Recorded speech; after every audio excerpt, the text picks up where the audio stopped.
कवि सम्मेलन देख देख के घर की शीला देवी को शेरो शायरी का बुखार चढ़ गया था। अब वो सीधे मुंह किसी को जवाब ही नहीं देती थी।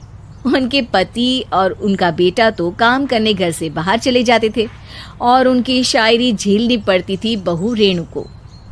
अब सास बोलती नहीं, अर्ज करती थी, संदूक पे रखी संदूक, संदूक में रखे झुमके, बहू झुमके निकाल के दे मेरे, कहाँ लगा रही है ठुमके।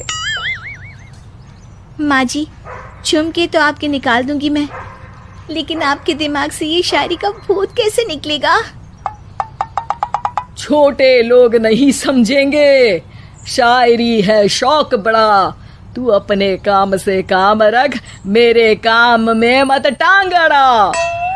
शौक अलग बात है, लेकिन हर चीज में अपना शौक डाल देने से जग हसाई हो सकती है सासू माँ। अरे मैं हूँ एक नंबर कलाकार, कोई ऐसी वैसी बला नहीं, तुम घर के कामों में उलझी, समझोगी मेरी कला नहीं। ठीक है माँ जी, आप नहीं समझती तो कोई बात नहीं, लाओ मैं आपके झुमके ही निकाल कर दे देती हूँ। बहू सास के झुमके निकाल कर देती है और वहां से चली जाती है। शाम को बहू अपने पति से शिकायत करती है, सुनिए जी, आप माँ को कुछ समझाते क्यों नहीं? अरे क्या समझाना है माँ को? अरे अपनी शायरी थोड़ी कम करे ना। अरे तुमको उनकी शायरी से क्या दिक्कत है? अरे मुझे नहीं, पर पड़ोस में सब लोग हंसते हैं, कहते हैं बुढ़ापे में लोग सठिया जाते हैं, लेकिन शीला जी तो शायर हो गई हैं। अरे लोगों का काम है कहना, लोगों की बातों का क्या टेंशन लेना।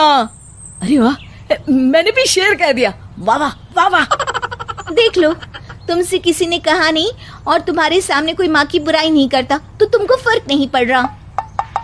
अरे तुम खामखा की बात का बतंगड़ बना रही हो। चलो चाय बना कर ले आओ मेरे लिए, साथ पियेंगे, कोई ढंग की बातें करेंगे।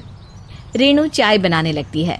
पहले वो अपने पति को चाय देती है, फिर सास को और आखिर में अपने ससुर को। लेकिन वो देखती है कि ससुर जी कुछ परेशान से हैं। क्या हुआ ससुर जी, कोई बात हो गई है क्या? अरे तेरी सास बात बात पे शायरी करती है। कल मैंने पूछा कि खाना खाया तो तेरी सास ने क्या जवाब दिया पता है? अरे गलती की और आरोपी ने कोड़े खा लिए फटाफट, खाना तो नहीं पर पकोड़े खा लिए झटाझट। अब बता क्या जवाब दूं इस बात का? वो तो सभी से शायरी में ही बात कर रही हैं, मुझे भी समझ में नहीं आता कि क्या करूं मैं। बेटा उसको उसी की भाषा में जवाब देना पड़ेगा। मैं तो आम बातचीत में भी उसके सामने कुछ नहीं बोल पाता, शायरी में क्या बोलूंगा भला। ससुर ने जैसे ही कहा कि उसको उसी की भाषा में जवाब देना पड़ेगा, बहू को ये बात जच गई। अगले ही दिन वो शायरी की कुछ किताबें लेकर आई और शायरी की प्रैक्टिस करने लगी ताकि सास को उन्हीं की भाषा में जवाब दे सके। उसने दिन रात एक कर दिए। एक दिन सब साथ में बैठकर टीवी देख रहे थे, तभी रेणु सबके लिए बिरयानी बनाकर लाती है, लेकिन सास को बिरयानी भाती नहीं। कौवा करता काऊ काऊ, चिड़िया बोलती ची ची, इतना खराब बिरयानी बनाई है कि मुंह से निकले छी छी। बस इसी मौके का तो बहू को इंतजार था, क्योंकि अब बहू सास को उसी की भाषा में जवाब देने के लिए तैयार थी। माँ जी, हमको अपनी ये बेकार शायरी ना सुनाइए, जैसी भी बनी है बिरयानी चुपचाप खाइए। ससुर जी और रेणु के पति ने रेणु का जवाब सुनते ही जोर से ताली बजाई और सास ने जब रेणु का शायराना जवाब सुना तो उनके गले में बिरयानी अटक गई। बहू ने एक और शायरी का तीर छोड़ा। शायरी में बहू के सामने सास हो जाएगी ढेर, क्योंकि सास मारेंगी एक शेर तो बहू मारेगी 1.25 शेर। सास को छोड़ के सब वाह वाह करने लगते हैं। आज पहली बार सास को नहले पे दहला मिला था और रेणु ने सास का मुंह चुप करा दिया था। अगले दिन रेणु का पति उससे कहता है, अरे वाह, तुमने तो माँ की बोलती बंद कर दी, मजा आ गया। अब मेरे लिए कुछ बना दो, खाकर मैं काम पर चला जाऊं। शायरी ही है मेरा जीवन, वही करूँगी जी भर के। नौकरानी रख लो कोई, काम नहीं करूँगी मैं घर के।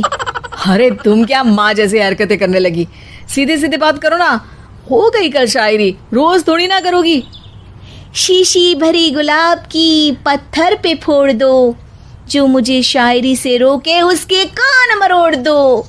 पति घबराकर वहां से चला जाता है और बाहर उसके पिताजी के पास जाकर बैठ जाता है। दोनों अपनी बीवियों की शायरी से परेशान है। ससुर को पछतावा होता है कि क्यों उसने बहू को सास की भाषा में ही जवाब देने का आइडिया दिया। अब तो घर में दो दो शायर हैं।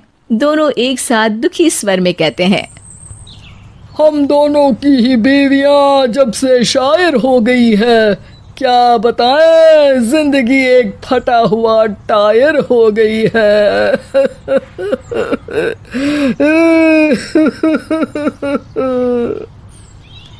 हम दोनों की ही बीवियां जब से शायर हो गई है, क्या बताए जिंदगी एक फटा हुआ टायर हो गई है।